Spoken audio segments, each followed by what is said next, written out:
Institution قائم کیے جائیں گے جہاں بچوں کی بھی تعلیم ہوگی اور بڑوں کی بھی تعلیم ہوگی. لیکن بچوں کی تعلیم اسکول گوئنگ ایج سے نہیں شروع ہوگی. اس کے لیے انہی عمارتوں میں, انہی انسٹیٹیوشنز میں پیرنٹنگ ورکشاپس ہوں گی جن میں پیرنٹس کو پیرنٹنگ کے آداب اور سائنٹیفک طریقے سکھائے جائیں گے. اس کے بعد جب بچے کی تعلیم شروع ہوگی تو وہ تعلیم ہی نہیں ہوگی, تربیت بھی ہوگی. لیکن اس میں جو میتھڈ استعمال کیا جائے گا وہ موسٹ ماڈرن میتھڈ استعمال کیا جائے گا. ان انسٹیٹیوشنز میں بچوں کو صرف پڑھایا نہیں جائے گا, ان کو مینجمنٹ اور لیڈرشپ کی تعلیم دی جائے گی, اور 10ویں گریڈ تک انہیں کم از کم ایک سکل ایسی سکھائی جائے گی جس سے وہ فوری طور پر جابز حاصل کر سکیں. لیکن اخراجات کے لحاظ سے پی ٹی سی کے ممبر سے صرف وہی اخراجات لیے جائیں گے جو کہ اس بچے پر خرچ آ رہے ہیں. ایک خاص بات پی ٹی سی اسکولز کی یہ ہوگی کہ اس میں اساتذہ کے لیے کنٹینیوس ایجوکیشن کا بندوبست کیا جائے گا اور ان کی تنخواہیں بہت بڑی ہوں گی. انہی اسکولوں میں شام کے وقت ایڈلٹ ایجوکیشن ہوگی. اس ایڈلٹ ایجوکیشن میں پیرنٹس بھی شامل ہوں گے اور جتنے بھی پی ٹی سی ممبرز ہیں ان کے لیے مسلسل ورکشاپ ہوتی رہیں گی. 4تھ اسٹیپ کو میں ہیلتھ ریسٹوریشن پروجیکٹ کہتا ہوں. یہ عام ہاسپٹل سے مختلف ہوگا کیونکہ اس میں زیادہ انرجی پریونشن میجرز پر لگائی جائے گی, ایجوکیشن پہ لگائی جائے گی. کیا چیز ہمارے لیے مفید ہے, کیا چیز بیماریاں لاتی ہے, اس کی ورکشاپس ہوں گی. اس کے لیے ضروری ہے کہ کم از کم ایک علاقے میں 1000 ایکٹیو ممبر ہوں. اب اس کے لیے جو لوگ بیمار ہیں کمیونٹی میں اور ہمارے پازیٹیو تھنکرز کے علاقے میں, ان کے لیے بہترین فیسلٹی اویلیبل ہوگی, سرجری کی بھی اور میڈیسن بھی انہیں اویلیبل ہوگی.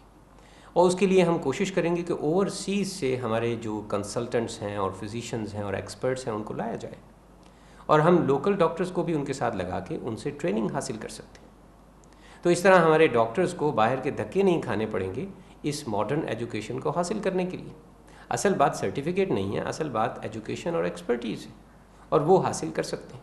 ان ہیلتھ ریسٹوریشن پروجیکٹس میں آلٹرنیٹیو میڈیسن کی بھی گنجائش ہوگی.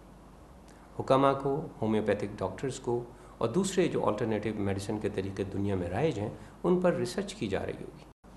اب ہم اپنے 5th پروجیکٹ اور 5th اسٹیپ کی طرف آ سکتے ہیں, کیونکہ اب عوام میں پازیٹیو تھنکرز کلب ایک اہم انسٹیٹیوشن کے طور پر سامنے آ چکا ہے. لوگوں کے سامنے ان کی آنیسٹی اور ایفیشنسی اسٹیبلش ہو گئی ہے. اب اس وقت جو ہے وہ 5000 کے قریب ایک علاقے میں لوگ اس پازیٹیو تھنکرز کلب میں ایکٹیو ممبر بن چکے ہیں. اب ایک بڑا پروجیکٹ لگایا جا سکتا ہے, اور وہ بڑا پروجیکٹ کیا ہے؟ وہ ہے سولر انرجی کا پروجیکٹ. دیکھیے, پاکستان کو انرجی کا ایک کرائسس ہے, اور صرف یہ انرجی کا کرائسس پاکستان میں نہیں ہے, پوری دنیا میں ہے. لیکن یہ انرجی کا کرائسس کیوں ہے؟ اصل میں کوئی کرائسس نہیں ہے. یہ کرائسس اس لیے بنایا گیا ہے تاکہ کچھ لوگ زیادہ سے زیادہ منافع حاصل کر سکیں. سولر انرجی خوش قسمتی سے پاکستان کو بہت زیادہ حاصل ہے. پازیٹیو تھنکرز کلب کے فورم سے سولر انرجی کے پروجیکٹس کے ذریعے سے ہم اس ٹیکنالوجی کو پاکستان میں ہی لوکلی مینوفیکچر کرنا چاہتے ہیں. ہمارے بہت سارے اسٹوڈنٹس اب یونیورسٹیز میں سولر سائنٹسٹ بننے کے لیے داخل ہو چکے ہیں اور وہ اس کو اسٹڈی کر رہے ہیں. سولر انرجی پروجیکٹس کا and point solar energy university ہے, جس میں ایک طرف ریسرچ ہو رہی ہوگی, ریسرچ اینڈ ڈیولپمنٹ, ایک طرف ایجوکیشن ہو رہی ہوگی سولر انرجی کی, اس کے سارے ڈپارٹمنٹس کی. وہی سولر یونیورسٹی بزنس کر رہا ہوگا, اور وہی سولر یونیورسٹی انسٹالیشن اور پروڈکٹس کی سیل کر رہا ہوگا. فائنل ہمارا جو پروجیکٹ ہے وہ ہے فزیکل کمیونٹیز کو لانا. بیسیکلی یہ فزیکل کمیونٹیز انہی پروجیکٹس کے گرد نیچرل طریقے سے لائی جائیں گی, ان نیچرل طریقے سے آئسولیٹڈ کمیونٹیز نہیں بنائی جائیں گی. ہمارا خیال یہ ہے کہ آج کے گلوبل دور میں ہمیں ان نیچرل طریقے سے کسی بھی اچھے کام کو نہیں کرنا چاہیے.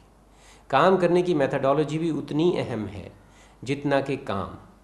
تو جتنا ہم لوگوں میں مل جل کر رہیں گے اور جتنا ہم اپنی ڈیلیورنس سے لوگوں کو بتائیں گے کہ صاحب دیکھیے یہ ہے پازیٹیو تھنکرز کلب, اور یہ ہے اس کے ممبرز جو پازیٹیو سوچتے ہیں, جو آپ کے متعلق بھی نیگیٹو نہیں سوچ رہے, جو صرف اصحاب الیمین پر فوکس کر رہے ہیں اور اصحاب الشمال کو اگنور کر رہے ہیں. اصل میں اصحاب الشمال کو اگنور کرنا ہی ان کو انڈو کرنا ہے. آپ کو ایسے لوگوں کے خلاف جد و جہد کرنے کی ضرورت نہیں ہے. آج کے باطل کے خلاف آپ کو دھینگا مشتی کرنے کی ضرورت نہیں ہے. آپ اس کے کنزیومر پروڈیوسر سائیکل میں تھوڑی سی دراڑ ڈال دیں, وہ خود ہی انڈو ہو جائے گا.